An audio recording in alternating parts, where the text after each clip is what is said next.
Queridos, vamos passar neste momento para a exposição na palavra do Senhor. Ainda no Sermão do Monte, desta vez no capítulo 7, dos versos 15 a 20. Estamos nos encaminhando para o fim da série, mas com certeza com um coração grato ao Senhor, porque muito temos aprendido acerca das verdades concernentes ao estilo de vida que o cidadão do reino do céu deve ter. Estilo de vida este que não é meramente criado por nós ou adquirido por nós, mas dado a nós por meio da graça e misericórdia do nosso Deus. Mateus 7, de 15 a 20. Acompanhe atentamente a leitura da palavra do Senhor. Cuidado com os falsos profetas, que se apresentam a vocês disfarçados de ovelhas, mas por dentro são lobos vorazes. Pelos seus frutos vocês os conhecerão. Por acaso se colhem uvas de espinheiros ou figos de ervas daninhas? Assim toda árvore boa produz frutos bons, porém a árvore má produz frutos maus. A árvore boa não pode produzir frutos maus e a árvore má não pode produzir frutos bons. Toda árvore que não produz bom fruto é cortada e jogada no fogo. Assim, pois, pelos seus frutos vocês os conhecerão. Vamos orar mais uma vez, clamando ao Senhor a misericórdia para que nós possamos aprender um pouco mais acerca da sua palavra. Senhor, bendito seja, porque nos dá a tua palavra que é viva, fiel, verdadeira, eficaz e inerrante. Perfeita. Ajuda-nos, ó Deus, a compreendê-la nesta porção, conforme a tua vontade, o seu significado, ó Deus, original, para que possamos de fato, Senhor, viver de acordo com a tua santa vontade e compreender, ó Deus, quem são esses falsos profetas, o que pregam, quais são seus frutos. E que como servos do Senhor devemos negar a palavra dessas pessoas, os falsos ensinamentos dessas pessoas. E que possamos seguir apenas os ensinamentos que estão contidos de forma fidedigna na tua palavra. Aquilo que nos ensinou o mestre dos mestres, o profeta dos profetas, o nosso Senhor Jesus Cristo. Palavra esta, ó Deus, que nós repetimos, pregamos, a fim de glorificá-lo e apenas isto. Livra-nos do mal, ensina-nos, adverte-nos, alerta-nos por meio da tua palavra. Em nome de Cristo, nosso Salvador. Amém. Queridos, a partir do verso 13 do capítulo 7, Jesus ele chega a um ponto crucial do sermão do monte, da tomada de decisões que refletem aquilo que de fato está no coração do homem, daqueles que dizem de fato ser cidadãos do reino dos céus. Tem decisões entre aquilo que é certo e aquilo que é errado, sempre pautado apenas em duas opções. Por exemplo, Jesus ele vai falar aqui no verso 13 e 14, por qual porta entrar, a porta estreita ou a porta larga? Qual caminho que se deve trilhar, o caminho largo ou o caminho estreito, que refere-se ao caminho da perdição ou o caminho da salvação? É um momento crucial de escolha, de decisões. E o texto que acabamos de ler continua falando sobre esta tomada de decisão de acordo com os anseios do coração. E Jesus ele fala aqui sobre a possibilidade de seguir a palavra e os ensinamentos que vêm do próprio Deus de maneira fiel, ou os ensinamentos dos falsos profetas, que deturpam a palavra de Deus a fim de adquirir benefícios próprios.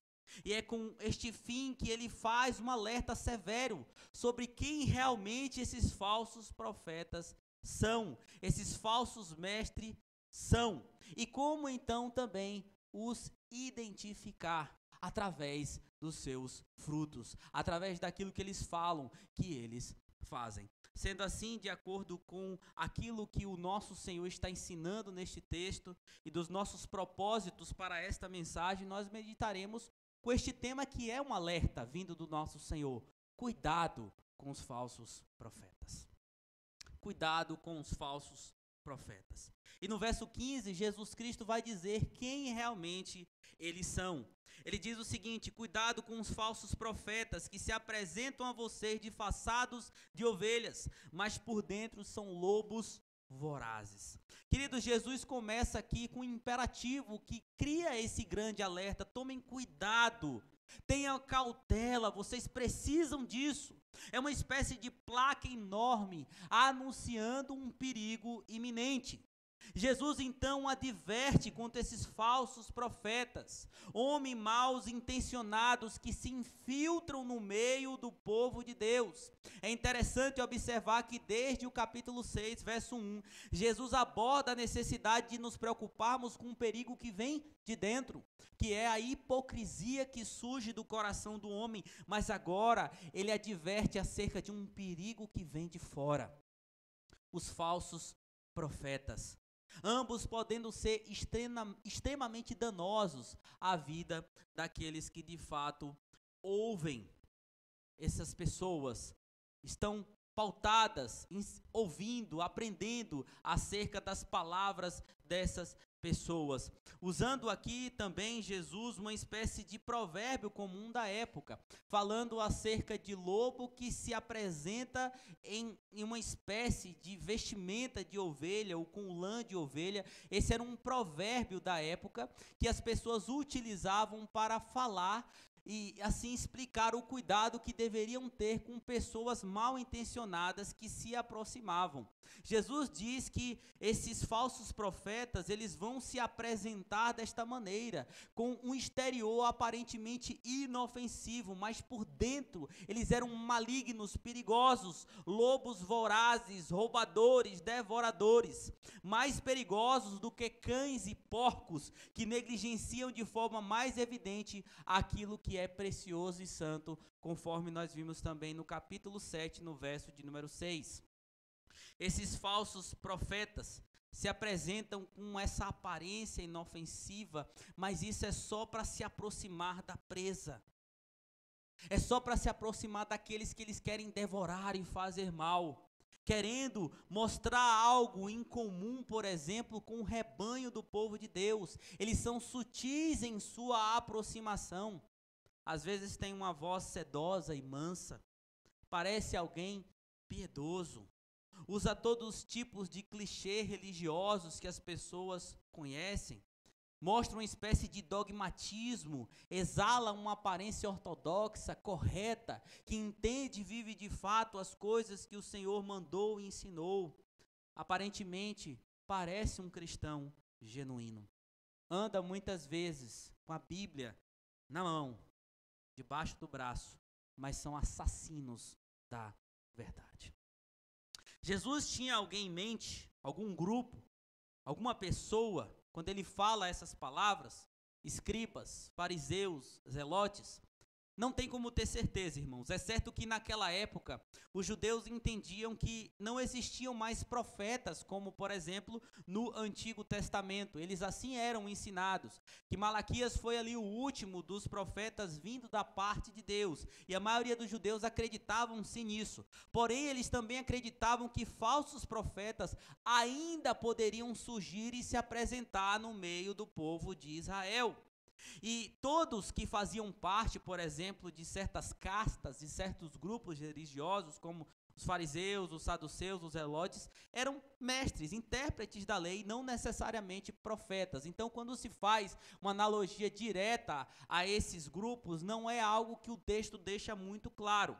Mas, queridos, a verdade é que estas palavras de Jesus remetem a um perigo do passado no povo de Deus, um perigo do presente onde Jesus fala e também que os seus discípulos, os seus apóstolos enfrentariam, mas também do futuro daqueles que pertencem ao reino dos céus, do povo de Deus, porque sempre existiram e existirão falsos profetas infiltrados no meio do povo de Deus. Quando nós olhamos para Deuteronômio 13, de 1 a 3, Moisés adverte o povo contra os falsos profetas que poderiam vir até eles fazendo prodígios e milagres, mas a mensagem deles conduziria à adoração aos falsos deuses, como ele também adverte em Deuteronômio 18, 22. E Jesus aqui adverte aos seus como um profeta semelhante a Moisés, o profeta prometido.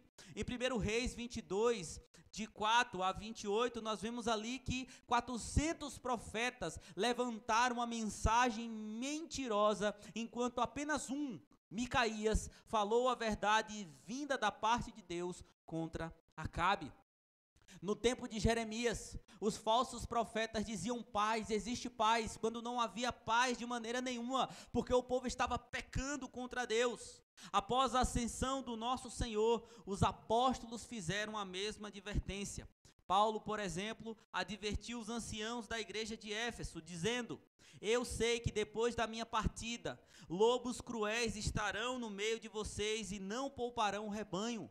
Mesmo entre vocês mesmos se levantarão homens e distorcerão a verdade, a fim de atrair discípulos para si. Por isso fiquem atentos. Lembrem-se de que durante 3 anos não cessei de avisar a cada um de vocês dia e noite com lágrimas. Paulo advertiu muito aos irmãos de Éfeso. Pedro também fez isso, está lá na sua segunda carta, no capítulo 2, dos versos 1 a 3. Portanto, queridos, o alerta contra os falsos profetas era algo muito presente nas Sagradas Escrituras e é válido para todos os tempos, para que nós fiquemos alertas. Mas o que especificamente esses homens mal intencionados pregam? Qual é a mensagem deles? Olhando aqui para o contexto imediato do texto, é claro identificar que o falso profeta só pode ser alguém que não defende o caminho estreito apresentado por Cristo no capítulo 7, no verso 14. Ele é antagônico, eles são antagônicos a este caminho. Eles não reconhecem e nem ensinam esse caminho estreito, o caminho para a vida, as verdades deste caminho que conduz à salvação.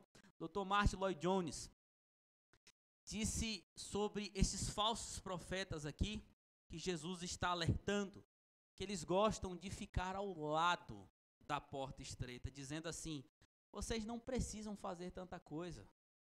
Para que tanto sacrifício? Para que abdicar de tantas coisas? Para que abandonar tantas coisas? O caminho é outro. Sabe quando você está em um determinado lugar onde tem muitas lojas e muitos vendedores ambulantes? Quem já foi ao Brás, por exemplo, a 25 de março, sabe que é assim. Você vê a placa de uma loja dizendo ali o que vende. Quando você vai chegando lá, tem uma outra pessoa na porta, um outro vendedor dizendo: olha, eu sei onde tem um lugar mais barato. Melhor para você comprar. Você não vai precisar gastar tanto.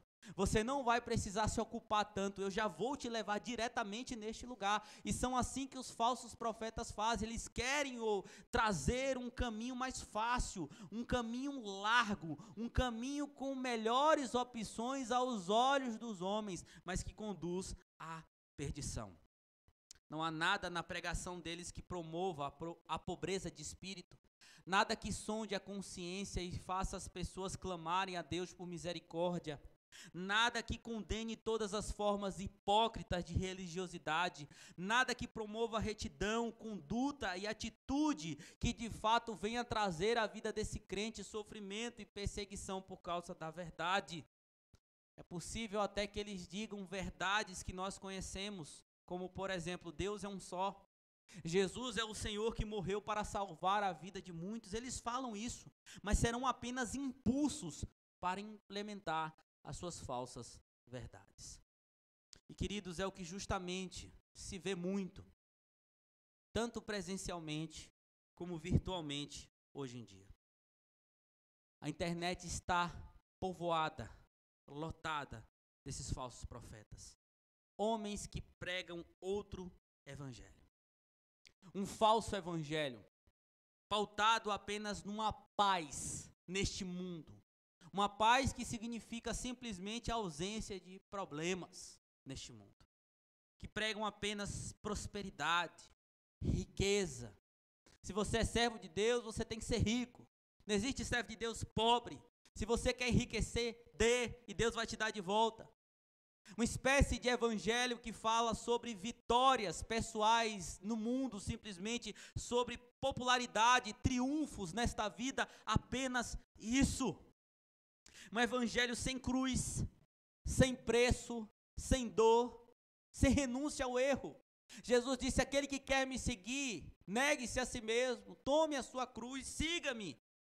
Mas esses falsos profetas deixam essa parte de lado. São isentões e nunca ressaltam a culpa que o homem carrega diante de Deus, sendo pecador, morto nos seus delitos e pecados. Sem Cristo não há apelo ao arrependimento, não há mensagens para o arrependimento. Prega que você pode ganhar tudo nessa vida, satisfazer os seus desejos egoístas, mas não se importam com a perda da tua alma. Eles são avessos à sã palavra de Jesus, eles são mentirosos. Dizem conhecer a verdade, mas não conhecem nada. Negam até mesmo o próprio Jesus.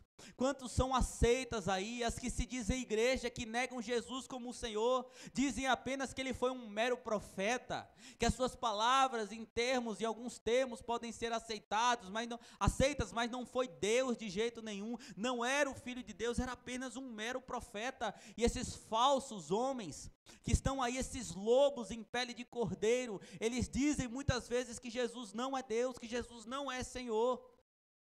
Eles distorcem a verdade, assim como o pai deles, o próprio diabo.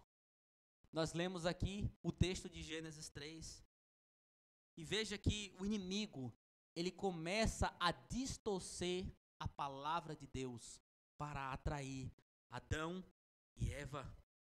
Foi o primeiro a usar a palavra de Deus para deturpá-la e assim destruir vidas. Esses falsos profetas são semelhantes ao pai deles, que é o próprio diabo. Não se importam com a vida espiritual de nenhuma ovelha, apenas querem despi-las, arrancar tudo ao máximo. Agora, irmãos, embora sem dúvidas o ataque do lobo deva ser entendido aqui como servindo a um apetite maligno de satisfação para benefício próprio, o foco provavelmente está no dano que pode causar às ovelhas. Destruição de vida. Esses homens só têm um interesse: se alimentar. E você, uma espécie de presa para eles. Muitos que estão dentro da igreja são vistos apenas como presa para eles. Agora, preste atenção. Se existe tanto alerta nas Escrituras, fica claro para nós também que reconhecer um falso profeta não é algo tão fácil. Eles são dissimulados. Quer ver uma coisa? Você provavelmente já conheceu na tua vida uma pessoa com quem você começou a ter alguma espécie de relacionamento. Seja de amizade, seja no trabalho, seja um relacionamento entre homem e mulher. E parecia ser alguém dócil, confiável, consultável. Mas com o passar do tempo, você passou a perceber que era alguém mal intencionado, que só se aproximou de você por interesses pessoais, que pegava os teus segredos e contava para outros com desdém, ou até mesmo utilizava as tuas fragilidades para te prejudicar. Que tirou muito de você, paz, credibilidade, saúde, e ao invés de um amigo, alguém próximo, se mostrou na verdade um inimigo cruel. Mas veja, você demorou para perceber isso. Inicialmente, essa pessoa não se apresentou a você como um perigo de fato. Somente no conviver, somente no perceber, em observar, você viu que era um inimigo cruel. Demora para perceber. E aí também mora o perigo desses homens, desses falsos profetas. É algo tão astuto e sagaz que Jesus, antes de ir para a sua obra na cruz, antes de subir em ascensão aos céus, advertiu mais uma vez acerca dos falsos profetas, conforme é possível ver em Mateus capítulo 24. Mas se é difícil, como então identificá-los? E é isso que Jesus vai ensinar dos versos 16 a 20. Como identificar esses falsos profetas? Pelos seus frutos vocês os conhecerão. Por acaso se colhem uvas de espinhos ou figos e ervas daninhas? Jesus institui aqui um teste. Como conhecê-los? Como reconhecê-los? Pelos frutos que eles dão. Não é simplesmente pelo que dizem, não é simplesmente como se apresentam, mas como vivem, o que eles fazem, o reflexo da vida deles. Vejam que há aqui, meus irmãos, até mesmo uma estrutura enfática nesse ensinamento de Cristo Jesus. Observe aí como começa o verso 16 e como termina o texto no verso de número 20. É a mesma expressão. Nós temos aqui o que eu tenho ensinado para os irmãos, que é chamado de inclusio. Nós temos palavras que começam uma parte do inclusio e depois termina com essa mesma palavra, o inclusio, para que tudo que está entre uma forma e outra, entre um termo e outro, entre uma palavra e outra idêntica, venha dar uma ênfase ainda maior. E Jesus, ele dá ênfase a essas palavras aqui, ele quer trazer uma espécie de chamariz de atenção. Inclusive no verso de número 20, pode não ficar claro para você aí no texto em português, mas no texto grego está ali uma ênfase clara. Portanto, é dessa forma aqui que vocês conhecerão os falsos profetas. Veja o restante do verso 16. Por acaso se colhem uvas de espinhos ou figos de ervas daninhas? Naquela época, uvas e figos eram produtos vitais nas regiões ali da Palestina e também na Judeia, enquanto espinheiros e cardos eram um problema constante. Mas aquilo que era um problema poderia aparentar à distância algo bom. Por exemplo, os espinheiros produziam frutos pequenos e escuros que lembravam uvas à distância. E as flores de certos cardos poderiam enganar a pessoa, fazendo pensar que era uma espécie de figo. Era muito parecido. Mas ninguém seria enganado quando analisasse de perto o que realmente era. Veriam que era simplesmente espinhos, veriam que era cardos e abrolhos e não uvas e figos. E é por isso da pergunta retórica do nosso Senhor Jesus Cristo. Pode se colher uvas de espinheiros ou figos de ervas daninhas? E a resposta é clara, é não. Não é possível. E o mesmo acontece com os falsos profetas. Distinguimos o verdadeiro e o falso examinando o fruto do ministério deles, o padrão de vida deles. Tiago, no capítulo 3, no verso 12 de sua epístola, vai dizer isso, que é o fruto que mostra quem a pessoa é. E não importa o que aconteça, ela acabará revelando o que está dentro do seu coração. Ninguém esconde de fato o que está dentro do seu coração. É uma ilusão achar que aquilo que o nosso coração fomenta, aquilo que o nosso coração deseja, ficará apenas no oculto. Uma hora ou outra será externalizado. E para salientar ainda mais essa verdade, Jesus ele vai utilizar a metáfora, o conceito das duas árvores. Veja que ele fala inicialmente sobre dois caminhos. Agora ele vai falar sobre duas árvores. Veja comigo novamente o verso 17 e 18. Assim toda árvore boa produz frutos bons, porém a árvore má produz frutos maus. A árvore boa não pode produzir frutos maus e a árvore má não pode produzir frutos bons. É impossível. Não tem como. Dietrich Bonhoeffer, mais conhecido aqui no Brasil, no nosso meio, como Dietrich Bonhoeffer. É assim que muitos falam o nome dele, mas é um nome em polonês, então se fala de outra forma, mas a gente conhece assim, né? Dietrich Bonhoeffer. Eu não sou um profundo conhecedor, não é uma das minhas bases teológicas, mas no seu livro, O Custo do Discipulado, que é muito conhecido, ele diz o seguinte, que não há necessidade de espiar dentro do coração dos outros. Além de não ter como, não tem essa necessidade. Por quê? Porque tudo que necessitamos fazer é aguardar, até que a árvore produza fruto. E não teremos que esperar mais muito tempo. Ficará claro se é uma árvore boa, se é uma árvore ruim.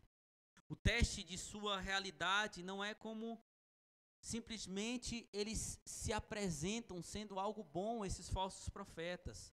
Não é como eles entram em determinado lugar. Não é como eles se estabelecem, mas como eles mostram ser e como eles saem de lá. Não é como eles simplesmente se apresentam, mas é o que eles produzem diante da igreja e também diante da palavra de Deus. Não é simplesmente a influência teológica e moral dele no sentido do que ele fala, mas de fato como ele ressalta e produz isso na própria vida, na comunidade na qual está. Sempre ficará claro quem são os falsos profetas e como eles vivem. Nos diversos tempos e lugares, meus irmãos, eles tiveram as suas características, mas nós precisamos olhar para o nosso tempo, para o dia de hoje, para a nossa realidade. E no nosso tempo, no nosso país, quais são os frutos desses falsos profetas? Podemos afirmar, sim, além de tudo que nós falamos, podemos dizer que esses falsos profetas estão, em sua maioria, com seus auditórios cheios de pessoas. Lotados de pessoas, abarrotados de pessoas. E por que isso? Porque a mensagem deles não oferece nenhum ferimento a corações e consciências pecaminosas. Você abre aí muitos canais de YouTube, de igrejas famosas, pelo mundo afora, pelo Brasil afora, e você vai ver assim, ó, lotado de pessoas. E quando você ouve a mensagem, é só amaciando o ego, é só exaltando o homem, nada para ferir uma consciência pecaminosa, nada. Jesus é esquecido neste meio, é só o homem, é só poder, é só fazer. Jesus nem é lembrado, tiraram Jesus de lá, não trouxeram Jesus para lá, e Jesus não é conhecido nesses lugares. E eles estão assim, ó, cheios. Esses falsos profetas são orgulhosos, são enfatuados, ou seja, soberbos.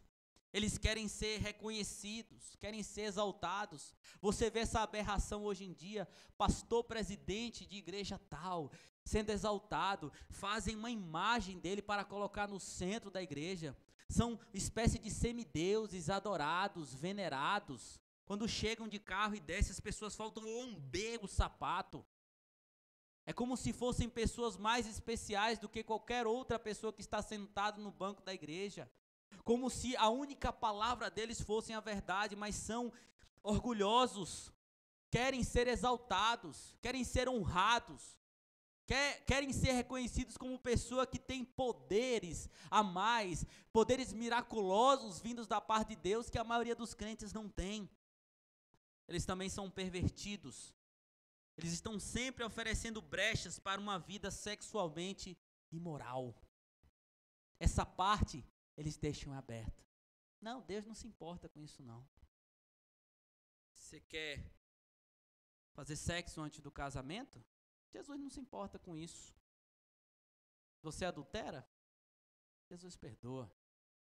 Se você quer viver uma vida pautada no pecado do homossexualismo, Jesus não liga para isso não. Esses falsos mestres, eles são pervertidos, moralmente pervertidos, e aceitam isso também. Mas há uma característica também muito clara. Tudo que eles fazem, eles usam como fonte de lucro. Qual é a finalidade do falso profeta? Dificilmente você vê um falso profeta cuja finalidade dele não é a fonte de lucro. Eles sabem lá no fundo que a falsa aparência de piedade renderá a eles dinheiro, fama, poder. Como é que eu sei disso? 2 Pedro 2,3. Eles são movidos por avareza. Paulo, quando escreve tanto a Timóteo quanto a Tito, ele diz que tudo é visto por esses falsos profetas como fonte de lucro e ganho de dinheiro. Então tudo eles fazem dessa maneira, e é o que mais se vê hoje em dia, meus irmãos, nesses que se dizem ministérios desses falsos profetas. Ministério de poder, ministério de unção, ministério disso, ministério daquilo, mas você vai ver lá um falso profeta parado, querendo ganhar dinheiro, falando toda hora de dízimo, de oferta. Aí você vai ver, anda de Ferrari, principalmente nessas igrejas neopentecostais aí, né? Andam de Ferrari, tem casas luxuosas, milhões, alguns chegam até a bilhões, enganando pessoas, porque é isso que eles querem, fonte de lucro, e os tolos caem nas palavras desses homens. É isso que nós estamos vendo, e a maioria das pessoas não enxergam porque os seus corações estão corrompidos por interesses que se alinham com os ensinamentos destes cães perversos. São interesseiros também, querem usar Deus como fonte de lucro, de bênçãos, mas não querem viver o evangelho como deve ser. John Medina, um biólogo molecular especialista em estudos acerca do cérebro humano, em um dos seus livros ele contou uma história intrigante, o caso de uma mulher inteligente, articulada, que tinha um ótimo senso de humor, mas essa mulher sofreu um derrame, um AVC, numa região posterior do cérebro, que a deixou com uma sequela muito incomum, a incapacidade de perceber qualquer coisa que estivesse à sua esquerda. É como se nada daqui para cá, de fato, existisse. Ela só conseguia pegar objetos que estavam à sua direita, no seu campo de visão direito. Era capaz de passar batom e se maquiar apenas na metade do rosto, entendendo que todo o seu rosto havia sido maquiado. E quando a comida vinha até ela, ela via só a parte direita. Ela se alimentava na parte direita do prato e reclamava com as enfermeiras: por que vocês trouxeram pouca comida para mim? Cadê a sobremesa? Tudo isso porque ela só conseguia enxergar uma parte. A outra era só escuridão. É como se não existisse. E é um tipo de patologia aqui, meus irmãos, similar ao que existe espiritualmente em muitos que seguem esses falsos profetas. Eles só percebem apenas um lado da mensagem desses homens porque está alinhado com seus desejos egoístas. Com o desejo do coração deles é só esse lado aqui. Mas o outro lado é imperceptível. Eles são capazes de perceber quem esses homens são. Falsos pregadores do evangelho. E esse é o lado mais prejudicial. Porque é aí que esses lobos devoram essas pessoas. E sabe por que só enxergam assim? Porque são pessoas também que não suportam a sã doutrina. Que ouvem mensagens como esta aqui e dizem assim: esta palavra é muito pesada para mim. Eu quero aquele Jesus paz e amor. Eu quero aquele Deus paizão que me aceita do jeito que eu sou. Eu não tenho que mudar, eu não tenho que carregar cruz nenhuma. Eu não tenho que ter Cristo como centro, eu sou o centro. Por isso, que são alvos desses lobos, porque estão mortos. Uma parte delas está morta para a verdade das coisas. E qual é o fim deles? Qual é o fim dos falsos profetas e dos seus seguidores? A condenação. Verso 19. Toda árvore que não produz bom fruto é cortada e jogada no fogo. A condenação é o destino desses falsos profetas, mas também dessas pessoas que não demonstram nenhum fruto de arrependimento. O Senhor Todo-Poderoso os condenará. Se não houver um arrependimento genuíno, uma vida genuína diante de Cristo, como um cidadão do reino dos céus, o que resta é condenação. É interessante observarmos que essa linguagem de árvores ou plantas que não produzem bom fruto, sendo arrancados ou queimados, era comum na cultura semita. Cultura semita refere-se a civilizações antigas que tinham aspectos culturais e linguísticos em comum, como por exemplo os hebreus, os ugaríticos, os mesopotâmios da época. E era comum nessas civilizações essa ideia de árvore. Árvore que produzia bom fruto e mau fruto. E o destino da árvore que produzia mau fruto era ser arrancado. Quando a gente olha, por exemplo, para Isaías capítulo 5, lá no Antigo Testamento, o Senhor está falando sobre uma vinha. O Senhor fala de Israel como uma vinha. Então ele foi lá, preparou a vinha, cercou a vinha, cuidou daquela vinha, mas os frutos não surtiram como deveriam ser, não cresceram, não desenvolveram. Então ele retirou tudo ali, começou a arrancar, abriu para ser pisado e destruído, arrancado. Portanto, a árvore que não produz bom fruto é cortada para ser lançada ao fogo, condenação. Outra coisa muito interessante aqui, queridos, é que Jesus ele cita a mesma frase dita por João Batista em Mateus 3:10, como um profeta verdadeiro. Quando você olha para lá, Jesus, ele está próximo a ser batizado por João Batista. E o profeta João, ele começa a pregar: raça de víboras, quem vos induziu a fugir da ira vindoura do Senhor? Produzir, pois, frutos dignos de arrependimento. Porque se vocês não produzirem esses frutos, o que é que vai acontecer? Vai ser cortado como árvore e lançado ao fogo. É interessante, Jesus fala de falsos profetas, mas usa a palavra de um profeta verdadeiro do Senhor que apareceu naquele tempo, que foi João Batista. E outra coisa que fica claro, é que na mensagem de João, ele está falando que Jesus seria o agente que tanto batizaria para salvar com o Espírito, quanto para condenar. Aquele texto, né, que se usa erroneamente em igrejas aí fora, e ele vos batizará com Espírito e com fogo, né? Aí começa a sapatear e rodar, esse é o fogo. Ali está falando de condenação. É só observar o texto, está muito claro ali. E Jesus é colocado como aquele agente que vai lançar no inferno os que não estão frutificando para a glória de Deus. Ele fará essa separação e esse será o destino, não tem como fugir. João em Apocalipse deixa isso muito claro. O Senhor Jesus salvará uns e condenará outros. Portanto, queridos, observemos os falsos mestres. É pelos seus frutos. É o que eles produzem. Tenhamos cuidado com isso.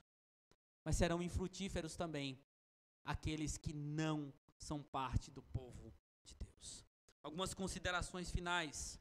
Somente os crentes de verdade, entenda isso, que estudam as Sagradas Escrituras, estarão preparados para identificar e reprovar os falsos mestres. Como identificar quais são os frutos? Não é pela nossa sabedoria humana, não é pela nossa percepção, mas é pelo conhecer a palavra de Deus. Somente lendo, somente estudando, somente aprendendo a palavra de Deus, se pode identificar o fruto dessas pessoas. Não existe, queridos, crentes que não estejam ali preparados com a palavra de Deus e possam identificar esses homens. É por isso que nós vemos aí crentes raquíticos na fé, ouvindo essas pessoas. Ah não, eu sei que ele não é um profeta verdadeiro, eu sei que não é um pastor que prega a verdade, eu sei lá o que, mas ele fala algo que traz paz ao meu coração, traz alento ao meu coração. Uma irmã me procurou um dia dizendo assim: não, é porque hoje eu ouço fulano de tal, ele me parece alguém espiritual, e ele tem um dom de interpretar sonhos, que o anjo fala com ele. Eu falei: irmã, pode parar aí, pelo amor de Deus. Se você lesse a Bíblia, você ia saber que esse tipo de coisa é só para enganar. Não existe. Como ele estava falando. Portanto, você tem que conhecer, aprender a palavra de Deus. Estude a palavra em casa. Peça orientação. Se aprofunde, aprenda. Corra atrás do que é bom. Venha para a escola dominical. Aprenda a palavra de Deus. Somente assim identificaremos sempre os falsos mestres. Não flertem com os ensinamentos desses homens. Como exemplo que eu contei há pouco, não flertem. Não, eu tenho meu pastor que prega o evangelho. Eu tenho boas referências que eu consigo, por exemplo, abrir o YouTube, né? Não tendo essas pessoas que nós admiramos como pregadores, que são pregadores fiéis como o seu pastor é esse que vos fala, mas você pode ouvi-los. Você tem boas referências. Você pode ligar para mim, para o presbítero Alberto, e pedir boas referências para que você ouça mais de uma mensagem durante a semana. Mas espera aí, deixa eu ouvir. Deixa eu ouvir aqui esse arqueólogo de uma seita, né, que fala bonito, palavras que para mim fazem sentido, então deixa eu ouvir isso aqui. Deixa eu ouvir aquele cara do chapelão que não sabe nem falar direito, com português horrível, mas é fogo e poder puro. Deixe-me ouvir esse cara que sobe, dizendo que está num púlpito, parecendo ali um moleque, vestido de qualquer forma, falando de qualquer jeito, mas dizendo assim que eu sou o ponto fraco do Senhor. Que não há ninguém tão especial como a mim, nem mesmo o próprio Cristo. Deixe-me ouvir essas pessoas, porque eu me sinto bem. Toma vergonha. Não faça isso de jeito nenhum. Você não precisa disso. Você já está sendo alimentado. São falsos profetas. Não flertem. Não se ache forte demais para isso. Aquele que está de pé, cuide-se para que não caia. Deixa eu ouvir para ver o que é que pode ser separado aí. Não, tome cuidado. Porque muitos foram enganados dessa maneira e são até hoje. Enganados por causa disso. Se você cair na armadilha dos falsos profetas, a culpa é tua. É unicamente tua. Agora, se você é uma boa árvore do Senhor, plantada junto à corrente de águas, continue frutificando para a glória do Senhor. Junto a esse ribeiro de águas que é o próprio Cristo, que é a palavra de Deus.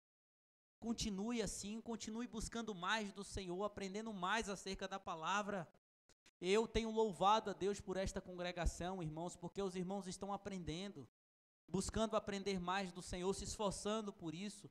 Nós temos passado aqui literaturas reformadas, bíblicas, e os irmãos estão aprendendo, estão lendo, estão buscando. Isso, como pastor, alegra o meu coração.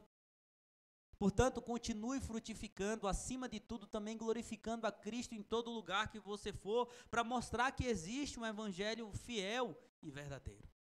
E por fim, clame ao Senhor, assim como Ele nos ensinou na oração do Pai Nosso. Mas livra-nos do mal. É só o Senhor que pode nos livrar dos falsos profetas. É só o Senhor que pode nos livrar dos falsos ensinamentos. Daquilo que pode corromper e estragar a nossa alma. Portanto, oremos, dependamos dEle.